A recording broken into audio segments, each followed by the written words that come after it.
Crystal आपने देखे होंगे बहुत अलग अलग फॉर्म में आते हैं। कुछ इस तरह से बीट्स वाले आते हैं, सर्कल बीट्स वाले छोटे छोटे आते हैं। तो ये जो क्रिस्टल होता है ये जनरली हम पहनने के लिए यूज करते हैं। कुछ इस तरह से पिरामिड फॉर्म में भी बीट्स वाले आते हैं।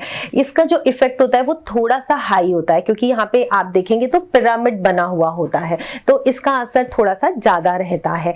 इसके अलावा बहुत सारे अलग क्रिस्टल आते हैं। ये पाम स्टोन्स आते हैं, पाम क्रिस्टल है। पाम के ऊपर रख के आप अपने चक्रा के ऊपर रख के मेडिटेट कर सकते हैं इन क्रिस्टल के साथ।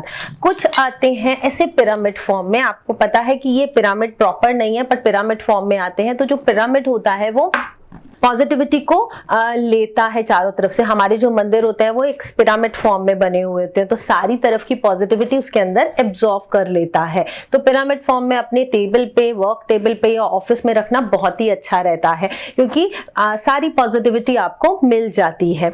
इस तरह से रॉ फॉर्म में भी क्रिस्टल आते हैं। जो रॉ फॉर्म में क्रिस्टल रहते हैं इनके बड़े बड़े पीसेज आते हैं। तो जितने बड़े पीसेज होते हैं आप अगर अपनी वर्क टेबल पे अपने पीछे रखते हैं, अगर मैं यहाँ बैठी हूँ तो मैं अपने पीछे रखती हूँ, तो ये नेगेटिविटी को एब्जॉर्ब कर लेते हैं। क्योंकि हमारे ऑफिस में बहुत सारे ऐसे लोग आते हैं जो हमें पसंद नहीं कर रहे हैं या मतलब किसी भी इंटेंशन से आ रहे हैं, तो उनकी नेगेटिव इंटेंशंस को हमको हार्म नहीं होता और क्रिस्टल अपनी तरफ ले लेते हैं।